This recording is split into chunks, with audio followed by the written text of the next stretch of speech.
Happy Thanksgiving, everyone, to everyone who celebrates. It's Disco here, and today I was going to give you all an introduction to Valedale.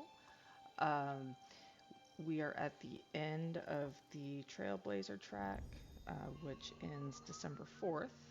Recording this on the 28th. I was able to complete mine. I actually should have worn that. I didn't think about that earlier. Oops.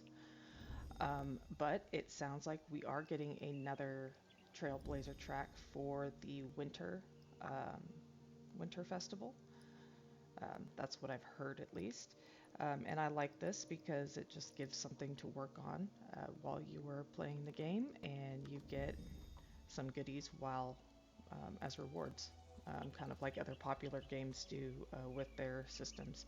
And it does sound like if you miss any of the items, you will be able to purchase them later, which will be very helpful if anybody started the track late or because it's the holidays and it's a very busy time, people aren't able to get on as much to play. So, Valedale is probably the best place to farm any. I mean, you're able to farm this Trailblazer track pretty quickly just because of how Valedale is structured. Um, I will dive deeper into Valedale in later videos because there is a lot going on in Valedale. When you first come into Valedale, it feels pretty overwhelming. So, when you first come in, one of the things that you will be interacting with a lot is this rune stone, and there's an NPC over here, Gaia, I believe is her name. Let me go see. I think Gaia might be somebody else. Is this Gaia? No, that's Jade. Okay. But Jade you'll interact with a lot. Um, but in this stone, you have multiple paths um, of items, of little skills um, to level up. And to level all of these up, they cost light. And I haven't quite completed all of my tracks. As you see, some of these I'm not in a hurry to get because it's not something I feel like I'd use right away, right now, and I need my light for other purposes. So when you look at these tracks at the beginning, they are very overwhelming, and don't get too overwhelmed with them. Some of the most important ones I will go over in a later video, but they will allow you to collect light and collect more seeds in your own personal garden. But start slow. Don't get any of the cosmetics, or I'm not sure about these quests. I don't know if these quests reward light, but they do give a decent amount of horse experience. Um, don't unlock any of these cosmetics until you feel like you're able to earn enough light, because in the beginning it feels like it's harder to earn light to unlock all of these items. So, with that, you will be able to run around and collect fireflies, which fireflies are what gives you light. I'll open my backpack here. And I have a skill that gives me, from that stone, that gives me 2 light per firefly. But when you first start out, you will be getting 1 light per fly. Um, and I also have a lot more that populate on for me because of my skills on that stone as well. I'm not sure what to call them, like your rune stone paths? Rune paths, maybe? When you're here, you will start unlocking different portions of this area. One of the things are some magical horses available to purchase. They were some of the over on the other side of the river. Um, there's a couple horses that I actually really like, and I bought one of them. You'll have access to a storage vault here, which is very handy. These crafting tables, which won't be unlocked right away. So if you don't see them when you first get to Valedale, no worries. You just need to work on your quests around the area and unlocking paths for your garden in the stone. And when you get to your garden, you're able to plant wild seeds, which in my inventory, these guys.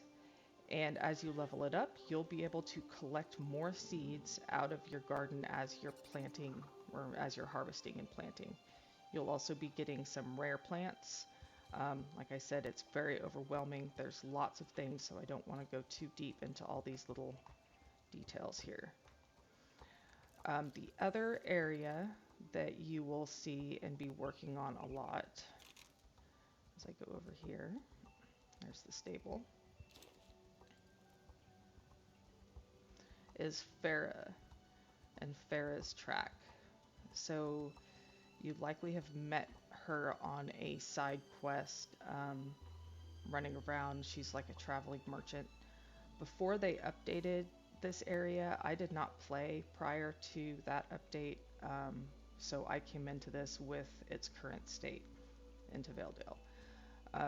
When you first talk with Farah, she's got a workshop, and you can craft certain items, and this notice board right here will give you delivery quests that you can do once a day, and it gives you a lot of Jorvik shillings plus the points, the reputation points for Farah's workshop. As you level up Farah's workshop, there is a tech set that you are able to craft. I've crafted all of them, but here, oh no, minor technical malfunction. Anywho, over here is where you will be crafting your items from this table to go and make your deliveries. And as you do those deliveries every day, your reputation with Farah's workshop will go up, and you will unlock the tax sets to craft. And as you craft them, your reputation with Farah's workshop will also go up. But the items needed to craft all of the basic items are grown in your garden. And once you work with Farah, you will be able to harvest these plants, the same plants that you grow in your garden with the wild seeds. I believe after working with her, you can harvest these all over at least Valedale and maybe all over Jorvik. I know I can harvest them all over Jorvik, but that might be a skill point purchase in the rune, one of the rune paths. So there's a lot to do here. There's a lot of merchants. There's a lot of the main story quest is here. And over across the river, which they just updated this bridge with the Silverglade Manor update. The Silverglade Manor and Equestrian Center update. This bridge got an update, and I feel like there's a path. There's a path here that they updated, but I wanted to show these are the horses that are available, and these are the first magic horses that I had the ability to purchase, and I purchased Phoebe because I think she's super cute. I like them both. They're both wonderful. There's also a championship over here. Now, as you level up in the stones, you'll notice that there's things like piles of leaves everywhere, and that is my absolute favorite thing to do in Valedale and the surrounding area, is to run around and burst through piles of leaves with my horse. It feels like the most satisfying thing to do. I feel like that's the pathway that they added, but I'm not sure. I might just have missed it before. So I'm gonna go find some leaves here. Now, as you run through oh, this is a wisp. This is another dude that you'll get, right? And he'll do a little trip. Mine moves kind of slow because of the skill points I have. These wisps will go into the same locations always. So if you get a wisp in that area where I just triggered it, it will always come back to this tree. If you trigger a wisp a little further up, let's like over in this area, it'll go into this hole under this tree down here. So once you start collecting the wisps, you'll see different patterns with each wisp and where they go.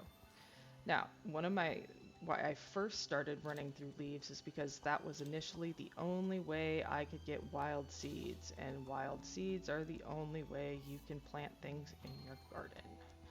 So that is why I started the massive rush to um, upgrade all of my path to reward me as much as I can out of the wild leaves. Now, for the leaf piles, you cannot get any rewards out of them unless you are working at a gate higher than a trot. So if you go through them at a trot, it's not going to bust them open. But if we go through at an extended trot, let's see if it'll turn around here for me. It didn't. I missed the leaf pile, look at me. Let's try this again. Go through at an extended trot, it'll throw the rewards out. So as you're going through, I usually canter because I'm able to have better control. I'm able to see where I'm going. I'm able to pick up little plants that are growing. So that is, I think, my best introduction to Valedale. There is so much more to do. There's lots of daily races to get more light. Like there's one over down in this area. I believe it awards 50 light when you run it. Let me check.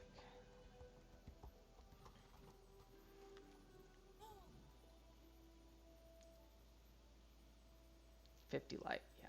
And a decent amount of horse experience.